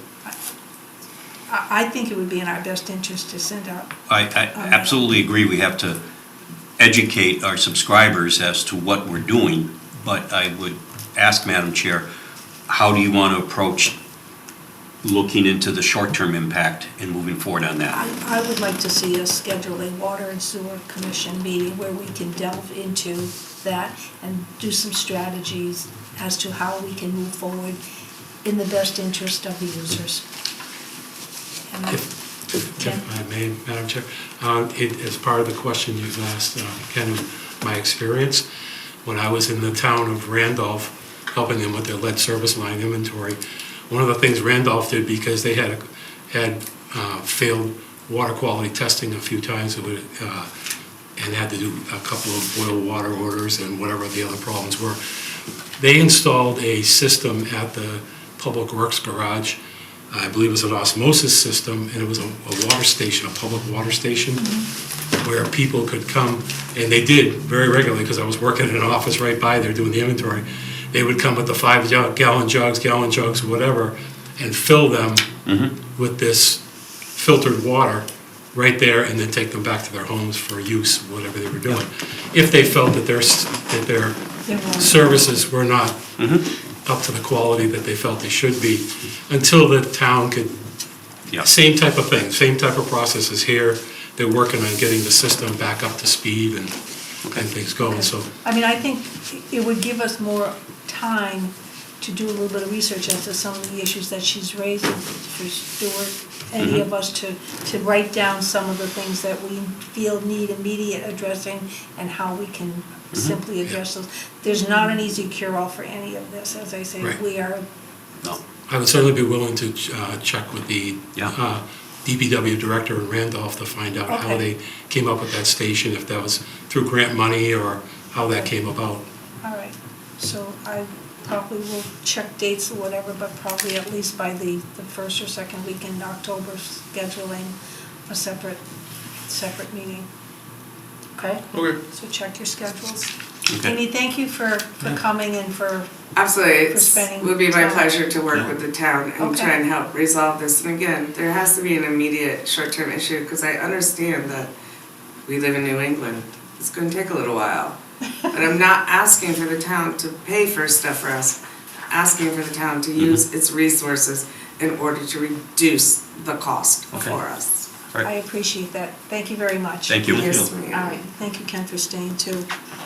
All right, the next item would be the opioid, settlement funding request. Madam Chair? Oh, I'm sorry. Can we, while we're on, and Ken is here, conversation about our DPW account? Yeah, because I was going to ask that every time. Okay. Did Ken become Ken, could we? Sorry. Ken wanted to raise something, but I also had I raised know, some of the town. other manager's regulations, report. this was building myself through a couple We steps. have and I not came back down. filled, Amy, Yes, ma'am. could you and Jane just go outside so we can finish our meeting, if you don't mind? Oh, Just- absolutely, ma'am. Okay. Just need to Can know I the ask process. Ken one quick question and then I'll leave? I live in an apartment building and there's 4 apartments in it. Where would I find the meters for the waters? They should be 4 different meters, right? Not necessarily, there That's could be probably one through main your meter. landlord. Well, then how come he knows how much to charge us for water? Well, he don't, he's jacking up our rent, because of the water and stuff, so. Right. I don't know how they do it. If there's one main meter, that's what the property owner gets charged. Oh, Billed I'm on. figuring, how can you figure out how much to increase your rent? That's With between the you water and the thing. landlord. That's, yeah, that's, That's Yeah. what's- Okay. It's probably part of your rent though, yeah. Well, I Is it know, global? I just feel my rent went up a little bit. All right. But thank you. So- You're welcome. Under the town manager report, I was gonna ask the question, but I know that we've been advertising for a DPW director, and I don't know where Ken's going with this. I do know that the board had raised the salary, and that's how Mr. Morton, who no longer is with us, he was hired, but I'm just wondering, Stuart, how you are making out with advertising, what the salary range is? Because I thought that there were some second interviews that had been had in the last couple We of had a weeks. second interview. We don't think that person fit. So what we, HR and I have done is actually hire Ken's company to Ken's, create, is Ken? this Ken, Okay, company. to create a better program, or additional, I think that's a better word, additional program for reaching out. The salary range is, that it's included, we stretched, is 125 to 145. Because I thought the board had, you weren't on the board at the time, but we had gone up to $145,000 in order to secure a qualified candidate, knowing that within the region, that seemed to be what the That's high. salary but- structure. But that's It what we is had to high, do. but we Yeah, are also, the previous director was 135. okay, Ken, you got a question? so, Stuart, with that plan that you just shared, what's your timetable for that? In terms of going forward with it, advertising, soliciting, going through interviews, what do you forecast will be the time frame So to, the timetable to get the ad on the street should have been today. We approved the ad last week. It's already up and on. And are we advertising through MMA and all? We've been doing MMA, Okay. Indeed, every, Okay. and that's what let us, I mean, Yep. there are very few applicants. We are not alone. 25%. Oh, I'm sure half 25% the of Hampshire Commonwealth is County looking doesn't. for people. Yeah, 25% of Hampshire County does not have a DPW director right Right. now. But Um, to follow along with what I think Ken's headed for is, do we need other supervisors then? And I think that's where yeah, you're knowing. going, but I hope I didn't put words in your mouth. No, not at all. Knowing what we're committing to for capital projects, as John said at the beginning, we have road projects, we have sidewalk projects, we have sewer projects, we have water projects for sure. And my concern is without a permanent DPW director, and Ken, I know we have your services, is it 1 day a week? Currently, well, We stretch that. physically. But my Still concern doing is. emails and phone calls. My concern is that we are making major investments in things that will impact people, and I used the fire hydrant project as an example where we had disruptions in people's water supply and trying to communicate. We have a water tank rehabilitation project starting. The fine art of project management is critical when we get to this scale of work, but also dealing with the contractors on behalf of the town and dealing with town staff on the integration of their work with the town, the contractors' work belongs at it seems to me, belongs at a supervisory level of somebody who can facilitate those conversations and engage with staff. I don't believe it's Stuart's job. Stuart's doing the operational side of the town. And it was my understanding the DPW director was that link between the three departments and coordinating resources, responding to the needs of the town, keeping Stuart updated, managing the projects. And in the absence of that, all respect for the work you're giving us, Ken, but in the absence of that, when things go wrong at 2 o'clock in the morning and we're trying to get a town response to a citizen's request for a line that's blown in the street or sewer that's backed up or a major issue with the water tank, how are we going to address that, Stuart, is my question to you. How will we address that? So addressing The second piece, the neighbor who needs a street repair or a house repair, that pretty much remains our top priority. Mm-hmm. In terms of the supervision of our projects, depending on the project, but a large project like a water tank, that's part of the engineering. I'm not saying we don't need the local supervisor to connect with, and you are absolutely right as the way you're describing it is, in particular, our water department, stressed to the max with the number of projects we have going right now. Mhm. Between the hydrants, the tanks, lots going on, and more coming. Same with the wastewater, more coming. Supervisors, I think, well, probably less than a director, are probably gonna be as hard to find because of the requirements that we're gonna put on them in terms of licensing. But, Stuart, can I interrupt just right there? Knowing that there are so many, say, retired individuals, if there were to be a position created, even on a temporary basis, to help to facilitate exactly what Ken's talking about, would it not be in our best interest to do a hiring, knowing that an individual have the ability to supervise and then interrelate with you, as well as with Ty and Bond status or whatever, in as much as someone like Ken is only here for 1 or 2 days a week? Completely agree. So they're either working for an agency like Ken's, or they're not responding. I mean, it's not that we're not trying to find people. But what I'm saying is that to go along with what Ken's saying, Ken, correct me if I'm wrong, we're having a difficult time finding someone full-time to serve as the umbrella for a lot of different departments. However, in this instance, where there are so many projects, specifically one for the water, do you think that we would be able to hire somebody through, say, the company that Ken works for, knowing that it was just a temporary employment, and we might be better served by doing just that, because you have retirees who are sometimes looking, they just don't want to work 5 days a week, 52 weeks a year. I don't know. The short answer is yes. The downside answer is funding. I'm sorry, funding? Yes. As in, way more expensive than paying a director. And they may be easier to find, but if you're hiring them as a project manager, you're paying a full-time professional part-time. Right. And if you do that for each project, big project, I'm assuming we're talking about, Well, I like then this there's to a when they cost. did the school project years ago when I was on school committee. We had a works project supervisor, but that individual was only there during the entire project of the school being built. Correct, we just did that with the schools, windows and doors. Right. It was $2 million for that person. $2 million for the person? Yeah, or for the For project? the project. they, there's more than that for the project, but anyway, there's an architect, which we will call the engineer for the water projects, and Yeah. then there's a project manager.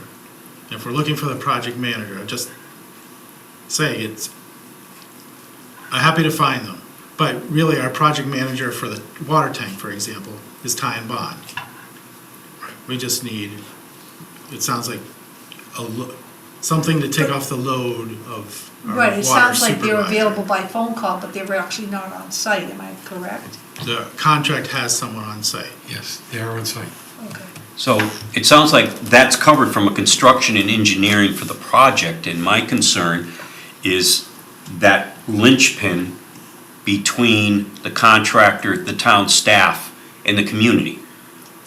These projects all have impacts on the community, and we're seeing that. We get, and while we've done our due diligence with our contracted engineer designing the plan and our staff implementing the plan and doing the work, my question is, they're very busy at that, and as you described, the water department in particular is stressed by a lot of work and reacting to that.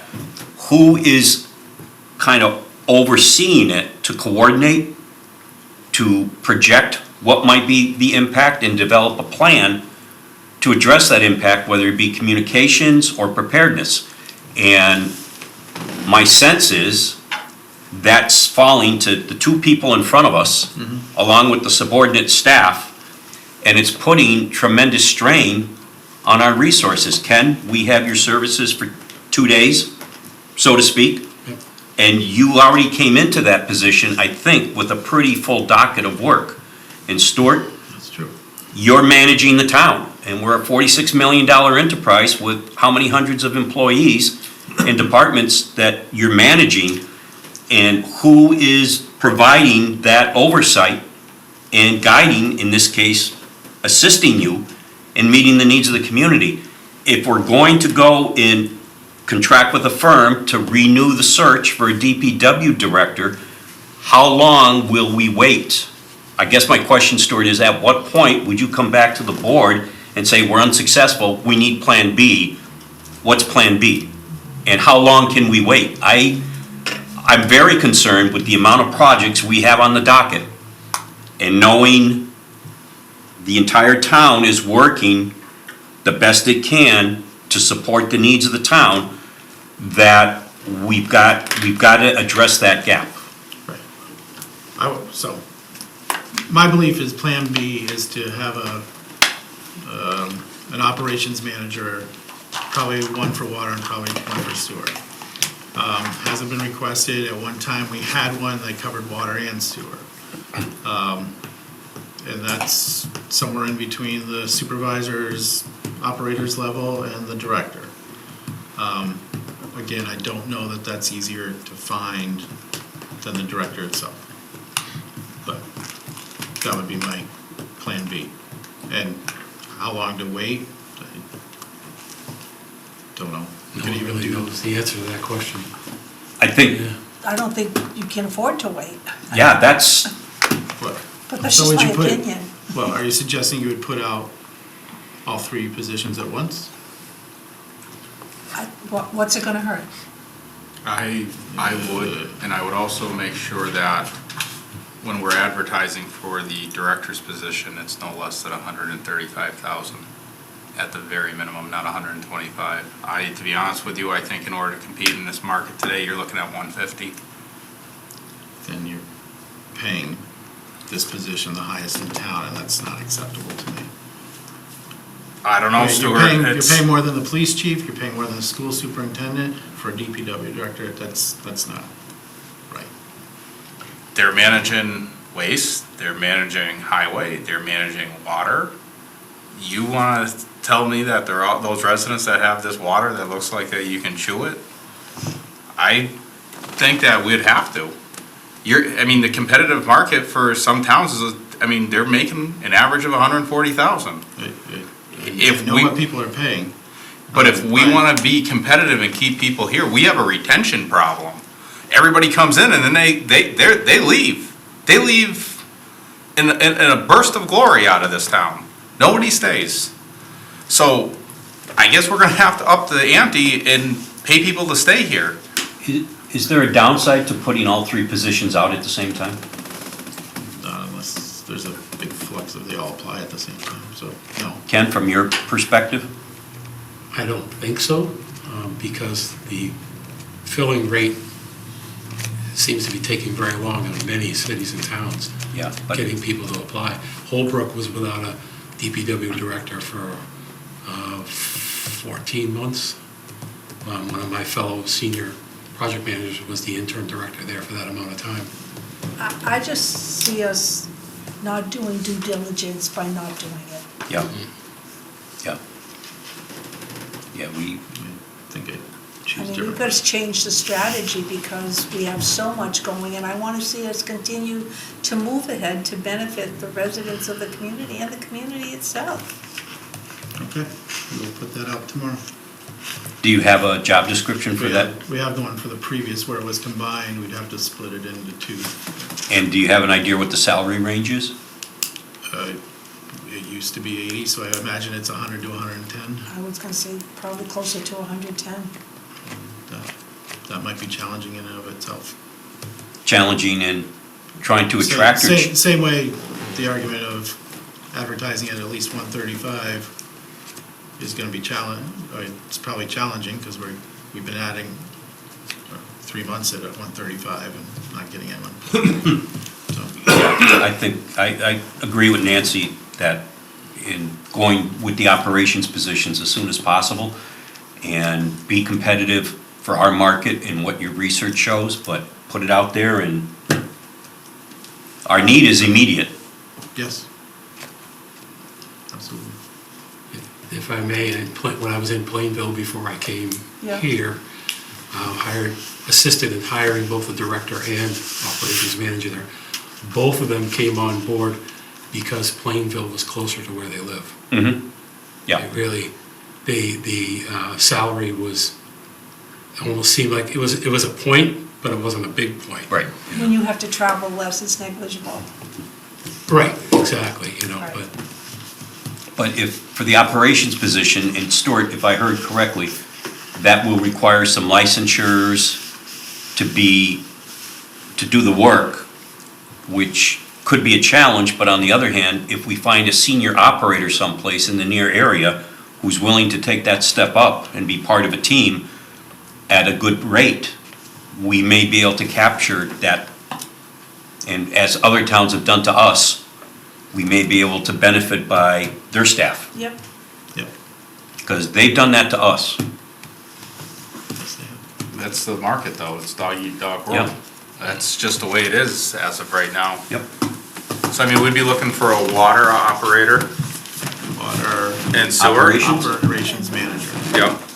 So they're gonna have to be at least T3, or I mean D4. No, not for our system. What do we have? We're T1, D2. Yes, T1, D2. Yep. And it would be a non-union position? They would be supervisory? Yes. Yes. All right. Might be an opportunity to Thank you for staying take for care the of all discussion. Okay. Yes, thank you, Ken. Thank you, Rick. And let us know what you find out in Randolph. I will. Thank you all, nice meeting all. Thank you. Good to see you too. All right, the next item would be the opioid settlement funding request. You have a memo that came from the, So, when the Substance Use Alliance came before the board last time, and Rebecca's here on screen, the board had asked for some priorities on what to use the opioid money for, and under Rebecca, they created this committee to review what's eligible and some needs of the town. This is the initial proposal of how to use some of the money. Currently, we're approximately $300,000 in a settlement fund. Don't know if you want to hear from Rebecca or just. do you mind talking to us, Rebecca, please? No, not at all. So we had originally made this proposal, and then we brought a group of constituents together to really think about the opioid settlement money as a whole. And one of the things that was really clear across the group is that people wanted to support things that are already happening instead of like reinventing new programs and projects. And so this one is time sensitive because we're on grants that are ending, and so we wanted to bring this. This was a consensus among the group, and we wanted to bring it to the select board. But then we are going to continue convening and think about the rest of the opioid settlement money and how we want to spend it, or how we're going to propose that it gets spent. The people in the committee include Julie Lutz from the Recovery Center, the head librarian from the library, some people from my team. I'm trying to think of who else is, someone from BHN, someone from the Family Resource Center, a DART officer. So those are the people that make up this committee that's getting together to think about and give recommendations for how to use the money. So you're literally requesting $91,000. Yeah, so that figure is basically what would allow the director of the the Department of Prevention and Community Health within the town of Ware. So right now that position is being held by Emily Kirby, and she directs the Quabog Hill Substance Use Alliance and Healthy Quabog. So that's like our substance use prevention, treatment, and recovery work. We co-facilitate the alliance. We work with schools. The grant that I work under, Drug-Free Communities Grant, and also the Stop Act grant, that's all under Emily. But also like the vaccine clinics and the Food Policy Council and all of our CHIP work, that's also under Emily. So all of our work is grant funded right now, but the public health grants are very precarious right now.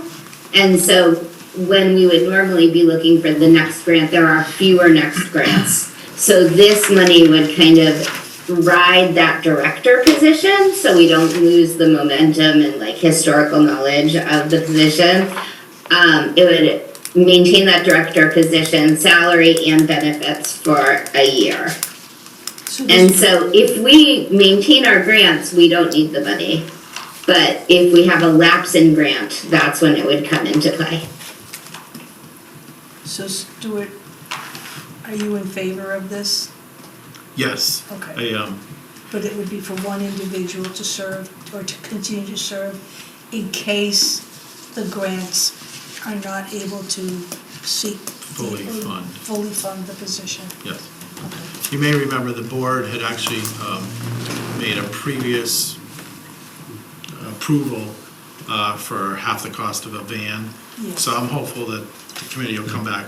We didn't get that grant, and doesn't look like that funding's gonna be available, but come back with also projects, not just people, to be funded with these settlement funds. And when would you expect that request to come through? Because it sounds to me, based on what I read, that those grants are coming to fruition, so to speak, and because of the changes in the federal government, that a lot of the grants that previously were awarded are not even being funded, so Yep. there's no application process to ensure. Okay. So instead of paying $25,000 for half a van, you'd pay $50,000 of these funds To for the continue whole the van. van. Okay. Could you explain again, I'm kind of missing something. What, I understand what you're saying, but the process, you're gonna be hiring someone? No, the No. person already exists, Person exists. and the position has been funded through various people for approximately 10 years. Okay. But funding is running out, and while additional funds are sought and hopefully returned either Okay. through the state or Okay. later on the federal government, this would cover that gap and allow the person to So continue. this position then would be their salary, but it would also be the benefits Yes. go with that? Yes. Okay. So that would be a 91 total, but the salary wouldn't do that? No. Okay. But what he's saying too is the application's being made for the funding to ensure for the continuity of this particular program. But Okay. if it doesn't, Then the 91,000 would Then still that's sit it. here. Right. Okay. For So other I guess I need a motion. So just Unless you have a other question on questions. process. Stuart, is this managed by just the board taking a vote Yes. to dedicate that money towards that Yeah, amount? that is correct. Yes. And just like all other municipal accounts, we move for that money to go in that account for that purpose if it's not expended at the end of the fiscal year against that expense. Where does that, because it's grant fund money, does it return, where does it return? Well, this would be settlement money, so. Or settlement money, yeah. It's different It would than, go, if it was whatever is unused, although I don't think it's tied to, could be, but not necessarily tied to the fiscal year, whatever's unused would go back into the settlement fund pot. Okay. that's there's an that's the account- way I understand it. Yeah, and there's an accounting for that, like we do Yes. with department heads, Yeah. have to submit for their budgets and where they are and what they have at the end of the fiscal year, what they want to encumber or is being returned to the general fund. Is there a similar process Yeah. for the opioid? The the Attorney General's office actually requires, I think twice yearly, a reporting on how it is spent. Okay. And I would tend to think that if the board were to approve this, that it's a placeholder in case the grant monies don't come through. However, you'd be keeping us apprised as to whether or not this money's actually had to be utilized, so that we would be aware that the money either did have to get expended for this purpose, or that it went back to the settlement fund. Okay. So I need a motion to approve, if that's what the board's pleasure is. I would move we approve utilizing $91,000 of Ware's opioid settlement fund to ensure the continuation of the Town of Ware's Department of Prevention and Community Health by securing the director's position in both salary and benefits for 1 year. Do I have a second? I'll second. Josh seconded. Any further discussion? Hearing none, all in favor? Aye. All right, thank you for giving us that explanation, Rebecca. Thank you. Thank you very much. All right, and then we have discuss and approve a policy pertaining to fortune telling. This was new and unique. Yes, Nicole did all the research, right? yes. Do you want to explain a little bit as to how this even came about? We had a resident come into town hall, based on her experience in other places, ask what the process would be to get a fortune teller license, so not knowing, we had to research it, but it is a license that's issued through the local licensing authority, which is the board. As you noted, Nicole did the research on type of form that other communities are using, and that's what's proposed here for your approval. So I only have one question. Under the following categories where it says the things that are requisites. Number 4, proof of residency in there for longer than 12 months. What would be the intention of what they would use for proof? Because I think we really need to be specific. Whatever you wish, a phone, electric bill, registration, Bank statement. things. Okay, but I think we need to, make sure that it's clear and concise for the person that is going to be required. Okay. John, do you have questions? I'm just curious, where would this person do this? That, they would have to tell you. No, but I mean, could that be in a regular store? Could be. Could be anywhere. All right. It's on the license. Okay. Yeah. So it could Or be they could have their could be a own- hardware store. They could be a- even, More they could anywhere. even have Most their own likely it's at their storefront. home. It could be a traveling business, but they have to have a base. Great idea. Ken? To follow up on John's question on where it can take place, is there any conflict with our zoning where this would not be an allowable use, and does that need to be? Could be. Does that need to be part of the application process so we don't give a permit to somebody to operate this in a zoning restricted area? We could add a number 6, zoning determination required. I believe they have to get a business certificate, Huh? so they would need a business certificate, so that they would already have to go through That building. Nancy, through building permit to you. We make them, but I think it should be on there, so maybe number 1 should be zoning determination from building commissioner, and then just drop the other numbers down. Because we won't do a business certificate unless we do get a zoning determination, but I think in fairness, it really should be on there. That way there's no question. That's a good idea. Huh? Yep. Okay, Yes. all right. I need a motion to approve the fortune teller license application. I'll make a motion to approve the fortune teller license application, in addition to the zoning, determination. Do I have a second? Second?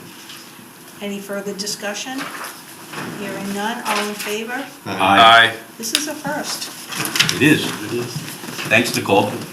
Can't wait to get my. Were you crystal ball. able to find are there a lot of communities that have these? Yeah.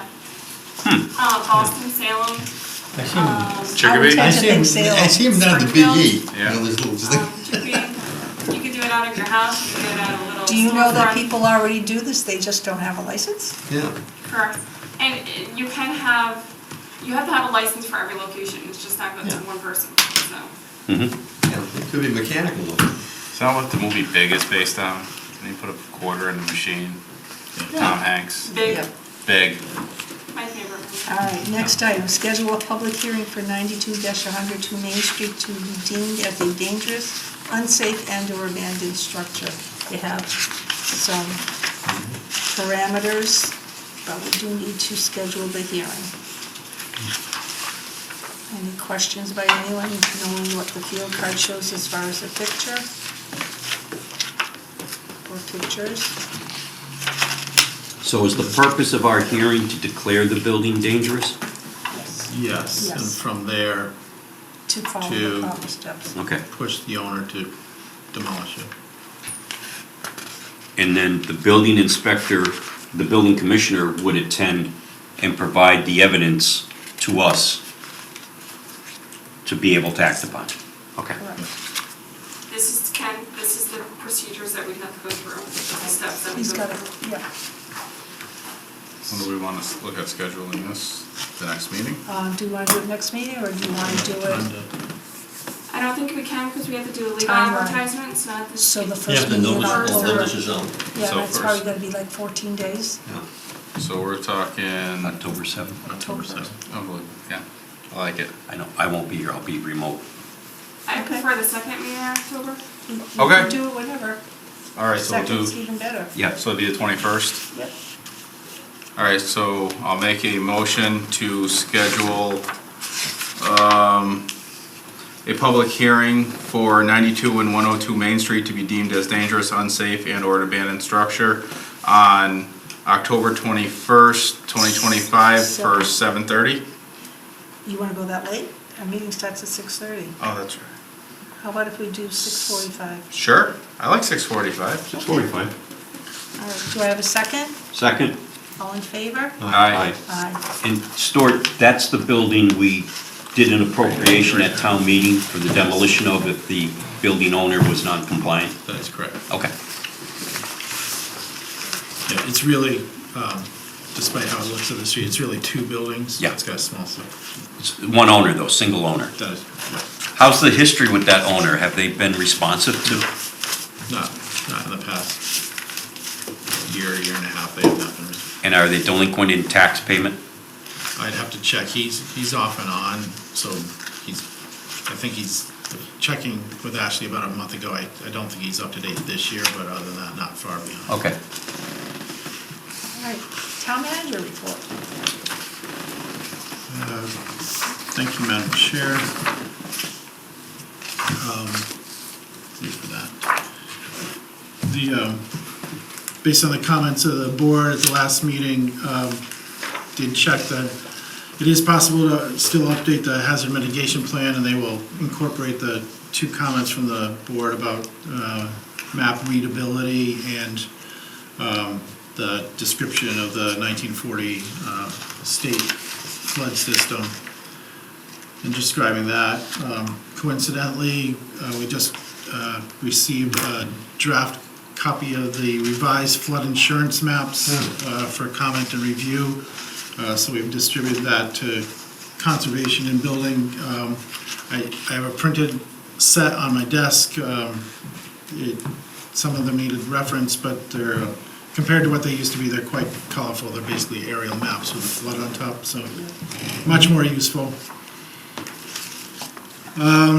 Let's see, regarding the use of upstairs, the second test for asbestos also came back, the dust also came back negative. That company submitted a proposed remediation to the state DEP for approval. If that comes back, we will put that out for quotes. The Historical Commission is very interested in encapsulating it so that it can be preserved, whether there or somewhere else.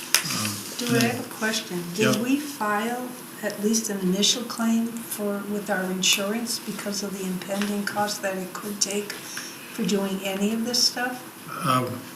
We can. I'm not personally hopeful because it's existed forever. I know, but I think it's worth a shot to at least Okay. file to put them on notice. Yes, they are aware of the existence of it, but that it came down, we can Okay. do the insurance. stored, can the Great Hall be used? No. We do have an event hopeful for either the first or third week of October for the dance studio. So definitely want to move this along, at least for encapsulating it and making sure it's safe. But Yeah, because I wouldn't want to see anybody up there for any reason to find out that there were any way that anyone could come back and say that we didn't have due diligence and public safety. Okay. And did we get a update from Anna, or just what you That's stated? why we're not using the Okay. list. Yes, so we'll wait and see what DEP says for the remediation. I think you're aware, The water tank? just putting out information, public, let them know what's going on with the water tank. That will be in the Ware River News later this week, and either today or tomorrow, starting on WARE radio. Yeah. Just We should keep also it- be able to give this to TV22 and TV40. I don't think it would hurt to just give them some broad information, and that way they can have a telephone number to call, residents can call in. I just think the more we do, the better off we are. I agree. We talked about earlier, the hydrants are, this should be the last week of hydrant replacement. It has been quite disruptive to the system. The stirring up the water that's coming out at the end of the hydrants. And as we talked about last meeting, some extra costs for those that have the cement pipe, because they take more digging. But they should be done by Friday. There's 2 more going on tomorrow. We're sending out phone calls every day. Tomorrow is Crescent Ave and Kingsbury. So usually it takes a few hours in the morning and then a few hours in the afternoon with the water shut off in each neighborhood that's being replaced. I had a quick meeting with the new school superintendent, interim superintendent Michael Wood. He would welcome the opportunity to come to a board meeting to introduce himself, perhaps with Mr. Winslow. So Maybe next meeting?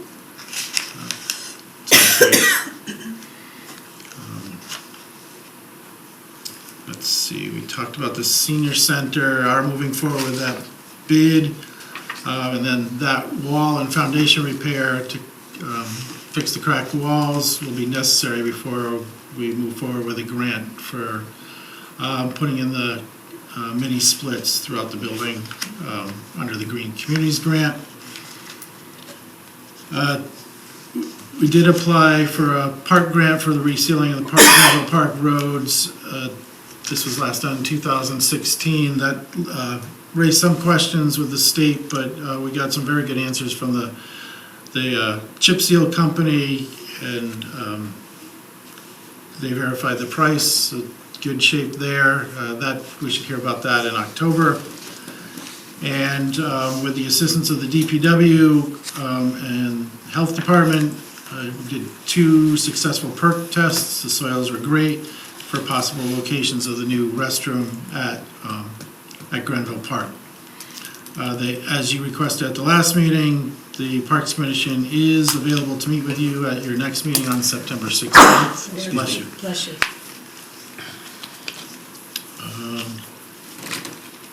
Some business growth. The planning board approved a special permit for the Lost Town Tap Room, which will locate in the Mill Yard. They and Fieldcrest Brewery will be coming to the board at some point for their respective licenses. Stuart, can I ask a question? Lost Towns, they are serving only, but Fieldcrest may be actually brewing?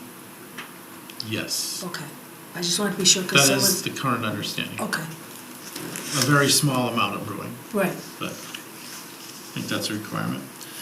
And then just the job openings in the town include laborer for the Parks Department, which has drawn a lot of interest in the Parks Manager and HR will be doing interviews shortly. And then DPW needs a CDL, and we've talked about the DPW director. Josh, is the charter commit, it's still September 15th? Yes. Okay. So, We're hoping to have our this has to be this meeting, and then I think one more after that, I believe. That'll be put on the fall, the special town meeting. Are we gonna have one? yes, Okay, so then Do that. we know when? mid-November, likely. So has the pavement management plan gone out? The request for that plan we talked about? Gone out? Yeah, for bid, I mean, it was, or, They haven't, what's happening with it? hired a company called Beta. Yeah, They have not started work that I'm aware of. okay. Yep. It looked like they can do it pretty quickly. Yeah, I think so. Yeah, I saw that for the, For 86 documents. Okay, good, thank you. I had earlier put in your boxes, based on Mr. Cassio's comments at the last meeting, schedule for evaluation. If you want that schedule to be tighter, just please let me know. It ends up with a final report by November, your first meeting in November. So, Yeah, so we'll have to, our next meeting, we're gonna have to put on the agenda to establish goals. That's your first step. Yep. So we will make sure that we go to write down this as it is instructed, so we can get this taken care of. Great. So, but yeah, the next one will go over and we'll set up goals for you, and we'll all have feedback, including yourself, with us. Thank you. I have a question. There was a letter in our box for a tie-in bond with regard to Coffee Hill Road, Munson Turnpike Road. I'm confused by this one. Yeah, lead release, The lead reporting the release. lead release. So it's just an FYI to the board. Whenever there's a hazardous materials release, it goes through DEP. Time Bond was hired to investigate, and they're sending out the report. I wasn't sure if it was a particular property, there was something that happened So- near that. It is a specific property. It's a solar project on Oh, Munson okay. Turnpike. Okay. All right, thank you. That was the So- only thing I had. It's the solar project, and this is contained to their property, Yes. and they are taking care of the remediation. Yes, whatever. They'll pay for it. They are required to take care of it. Okay. Yeah. I wasn't sure if it was the solar project, that's why I asked you. Okay. Does anybody else have anything for Stuart? Yes. Stuart, on the notifications going out for the water system, and you had shared with us by email some of the feedback you had from the community over a couple of issues, the water system one, and you said there was some folks who were having problems with the code, the reverse 911, and the message was operator, I forget. Intercept. So, and you were gonna look into that. What was that? Their description is not very good. It occurs when they say something interrupts the call and cuts it off, which it happens too often for that really to make sense. And a lot of people who are on the system, so the first question we ask is, are you on the system? And a lot of people have been on the system, and they're still not getting the calls, and they have been getting the calls, like when we call for bad weather or concerts or anything. So it's inconsistent. So it's gonna take, I guess, further research as to why it happens so often. Although on the statistics, it shows that it's only happening on 4% of the calls, but it's happened in particularly on Greenwich Road. Granted, there's been we've shut off the water 4 times in the past 2 weeks on Greenwich Road, and so that may be why it's the same people getting it, but There's no real good explanations why they're not getting that call. And that's a service we pay for? Yes, Is that a contract for a year or 2 years, or? we renew annually. Okay. Anything else? Yeah, the Ware substation project, was that an FYI for us? Yeah. It is an FYI. I'm happy to FYI you more. It's Well, you a met- project you that's met gonna with move them. fairly fast.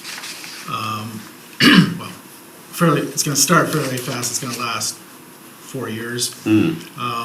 So it's an expansion of the substation on Gilbertville Road.